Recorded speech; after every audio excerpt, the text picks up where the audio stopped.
Hello, and welcome to this By the Book reflection with Regina Williams. The title of this brief post discussion reflection for today is Color Conventions Christian Soldiers in Black Ohio, circa 1845 to 1860. As you can see, I prepared this for the book discussion that took place on Thursday, November 11th, 2021, Veterans Day. And that discussion took place in the research library, the Cleveland History Center of the Western Reserve Historical Society. And we also had a virtual component. I'd just like to use the slides for my portion of that panel presentation that featured our guest scholar, Dr. Van Gosse, who was the author of the book that we considered for this discussion, The First Reconstruction, Black Politics in America from the Revolution to the Civil War. And again, Dr. Gosse gave his presentation virtually, but Dr. John Grabowski and I were there in the new Hassler room in the library. And we had people in the audience there and also people who joined us online. But because it was Veterans Day, one of the topics I wanted to lead with was this idea of service leadership and servant leadership on the part of African American veterans. And so we acknowledged Jackie Stewart and my late father, Nathaniel Williams Sr., for their willingness to serve in the armed forces of the United States. For Mr. Stewart during World War II, for my dad during the Korean conflict, and then for those individuals who are veterans of a different sort, veterans of nonviolent struggles for Black freedom.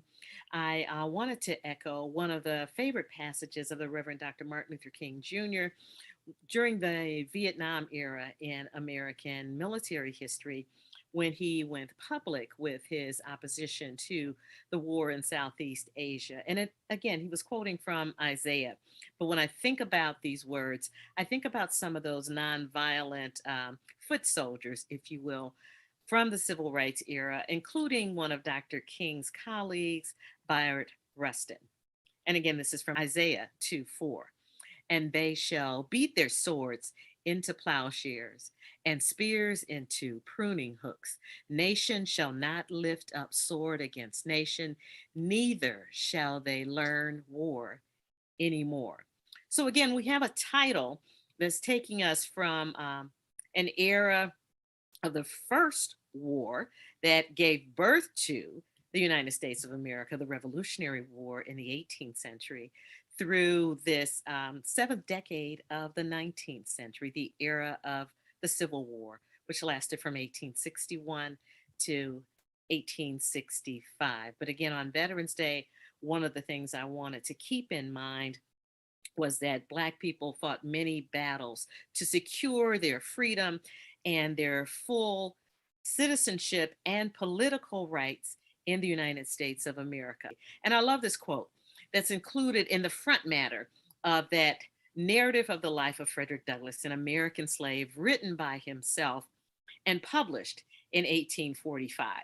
And this is from a fellow abolitionist, Wendell Phillips, who says to Douglass in a letter in the front of that book, "You remember the old fable of the man and the lion, where the lion complained that he should not be so misrepresented when the lions wrote history."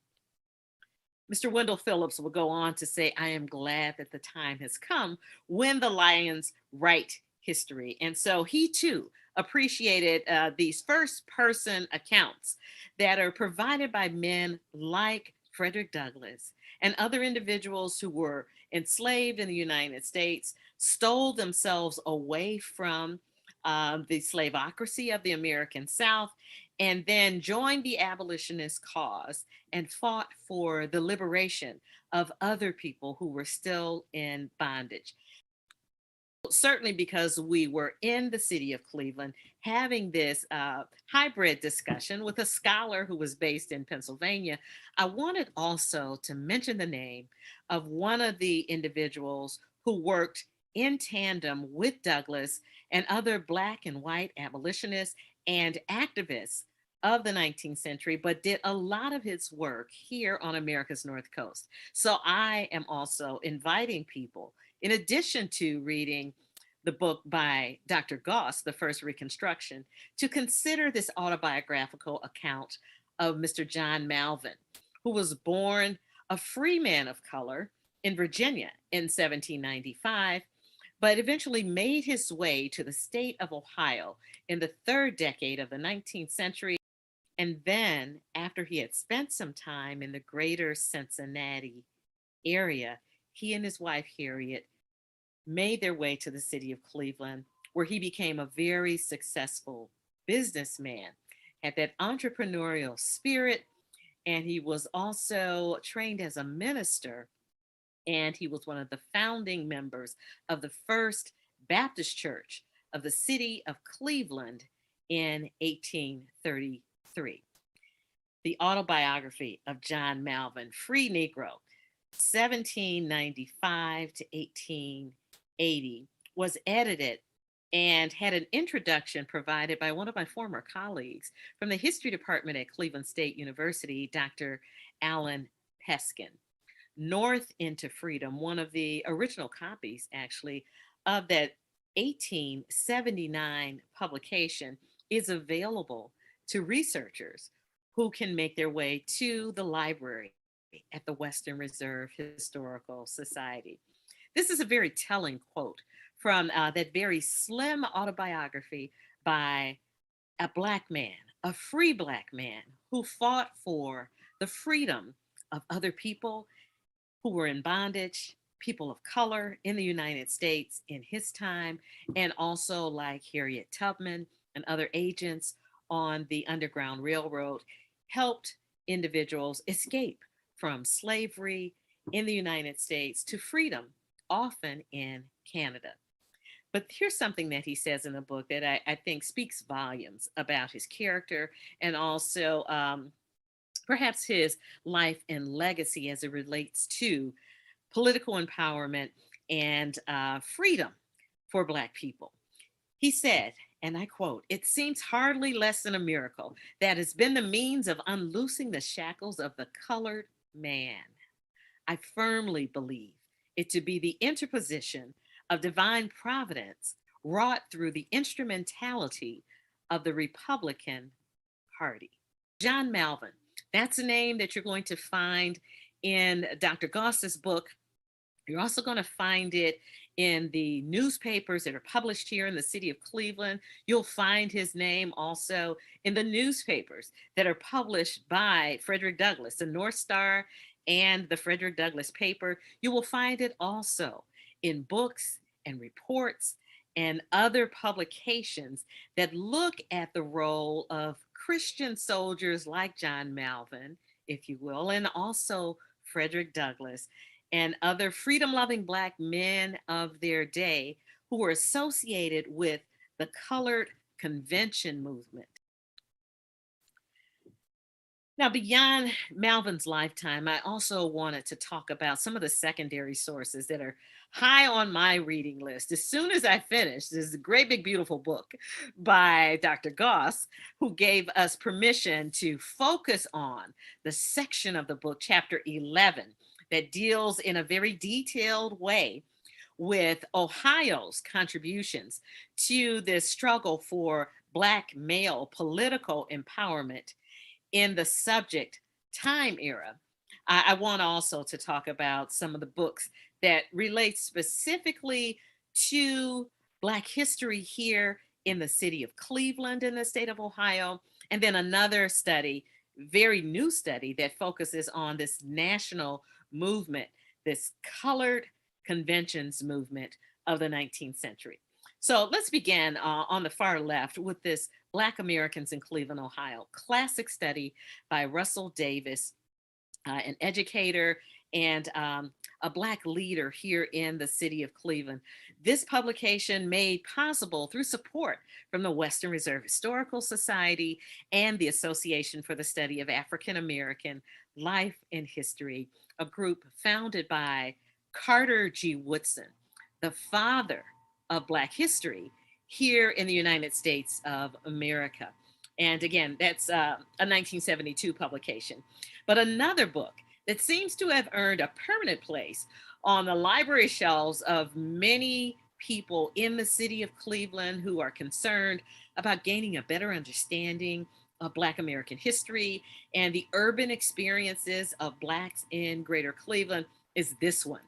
Released in 1976 by Kenneth L. Kusmer, the late Kenneth Kusmer, longtime faculty member at Temple University, A Ghetto Takes Shape, Black Cleveland, 1870 to 1930. So this particular book will take us beyond the era that Dr. Gosse focuses on, and that is true also of Black Americans in Cleveland, Ohio. That'll take us from the earliest history of Blacks here in the city of Cleveland, which was established in 1796, through the era of Carl Stokes. And Mayor Carl Stokes, the first African American mayor of a major American city. That era is associated with his election in 1967 through the end of his second term in 1971. So again, Black political empowerment continues to be important for scholars who look at the experiences of Black Americans through the late 19th century, certainly, and the Civil War era, the subjects of part of those chapters in the Gosse book, but also for those scholars who would encourage us to look at the political empowerment of Black men and women in the 20th century.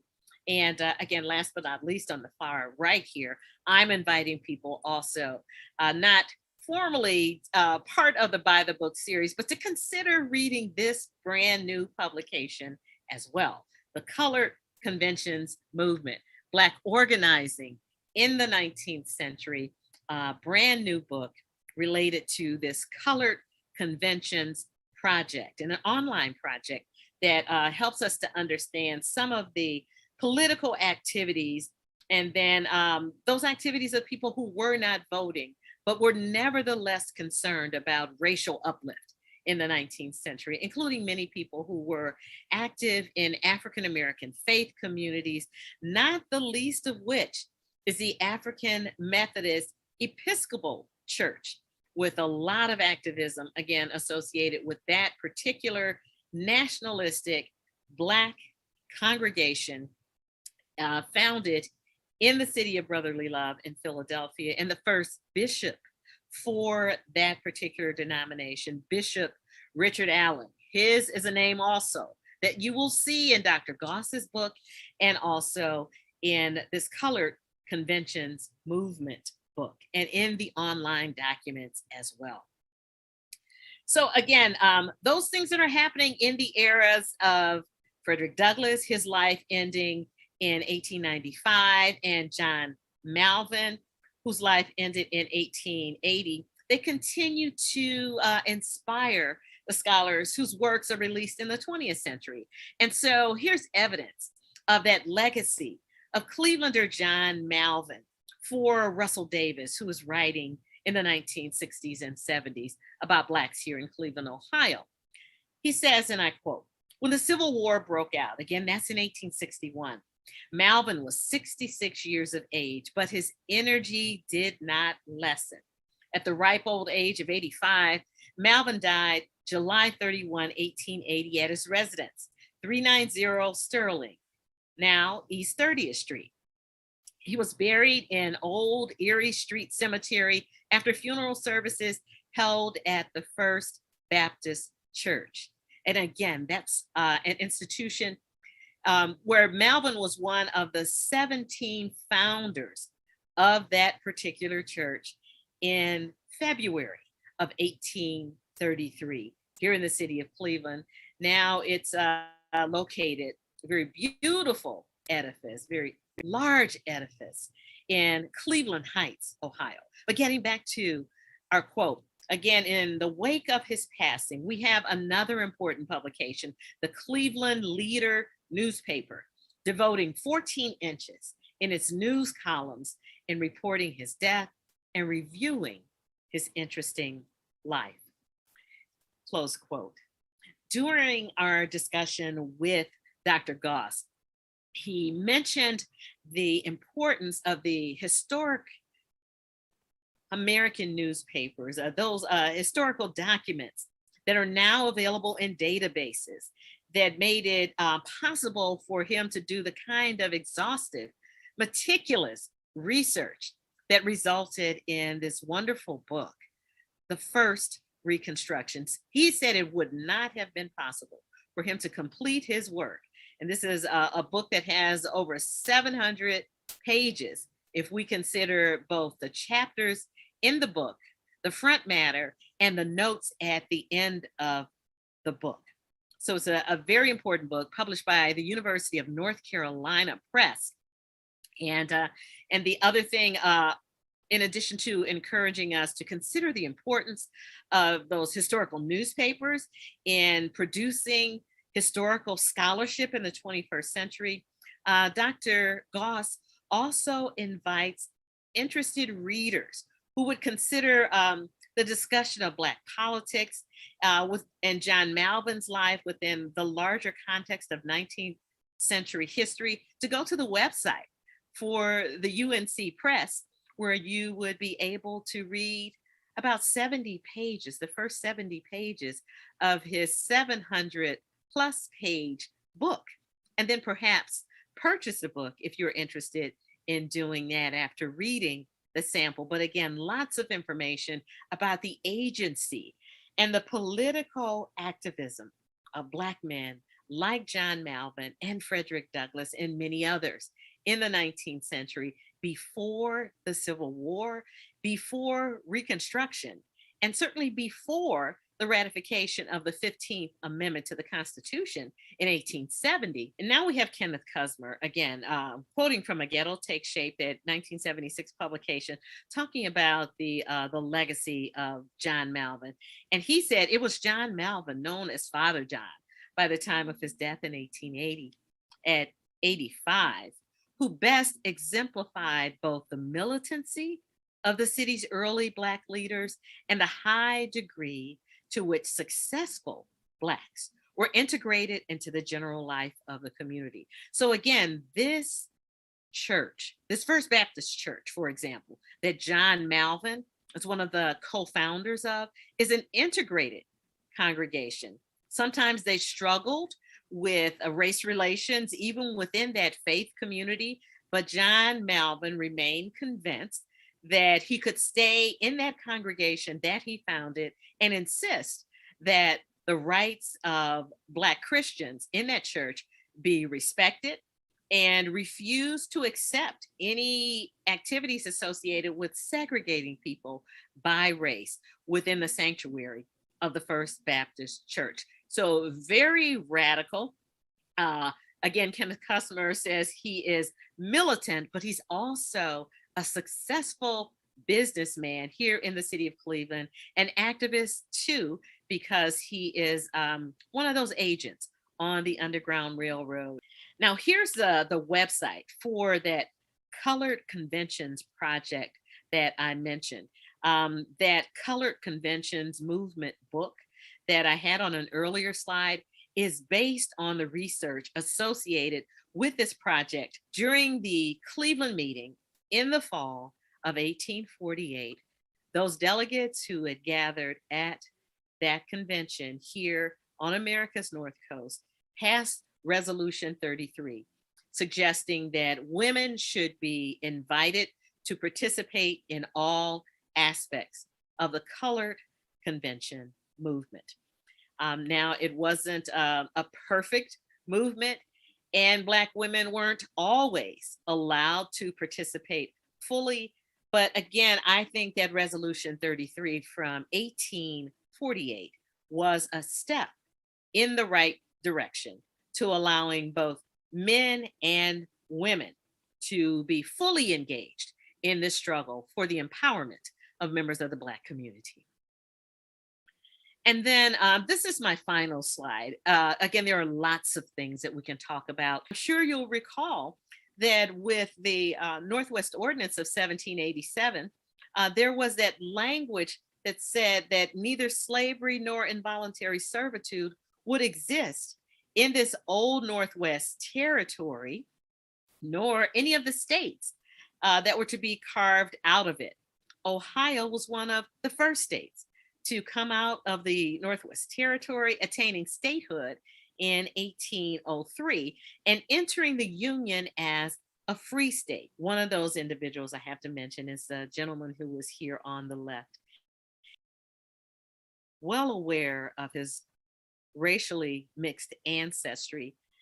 John Mercer Langston never tried to hide the fact that he was the son of a white man and an African American woman, that he came to the state of Ohio like many biracial individuals because his father wanted him to have a better education than he might be able to obtain in the slave South. And so he was sent to Oberlin. And it was there in the liberal community of Oberlin, which had a history of educating Indigenous people and also African American people in the first half of the 19th century, again, long before the outbreak of the Civil War. But John Mercer Langston is there, and in that community, he receives training in the ministry and also as an attorney. So he's a practicing attorney in an era that where people are focusing on not only blackness, but also degrees of whiteness. And so there's a law passed, for example, here in the state of Ohio, despite the presence of those black codes that were put in place to regulate the mulatto and the Negro or black people in the state of Ohio, that people who could swear that they were more white than black, people perhaps like John Mercer Langston, were for a time able to vote. John Mercer Langston had a wonderful career here in the state of Ohio. He went on to be a law professor at Howard University in Washington, D.C., actually helping to establish the law school at Howard University in Washington, D.C. in the 19th century. And then he went on to be an elected representative when he was residing toward the end of his life in the decade of the 1890s in Virginia. John Mercer Langston was the great uncle of James Mercer Langston Hughes, my favorite poet and a graduate, as many of you I'm sure already know, of the Central High School here in the city of Cleveland. I like to call him my favorite poet of that self-conscious cultural movement of the 1920s known as the Harlem Renaissance. One of his most famous poems is I Too. And I hope that you will read the entire work. It's not very long, but certainly one that you might find on the website for the Academy of American Poets. He says, among other things, I too sing America. I'm the darker brother. And paraphrasing a bit, Langston says in that poem, they send me to eat in the kitchen when company comes. But I laugh and I eat well and I grow strong. Toward the end of that work, he will say, tomorrow, they won't send me into the kitchen then because they will realize how beautiful I am and be ashamed because I too am America. And I wanted to end on that note because when I read through Dr. Gosse's book, it seems to me that he is suggesting that Black men, men of color, even with biracial ancestry that they were well aware of, men like John Mercer Langston, men like Frederick Douglass, men like John Malvin, understood that they were American and they did not hesitate to fight for the enjoyment of the full citizenship and political rights that were made available to white American men in the 19th century. And for that reason, I remain convinced that all of these books and the poems that I have referenced today, they are all worthy of our attention in the 21st century. And I hope that you will join us as we continue to look at the selected publications for the By the Book series that perhaps you will go online and actually buy and read these great books that we've selected for the 2021-2022 program series and support both the authors and the Western Reserve Historical Society. Thank you so much for your attention.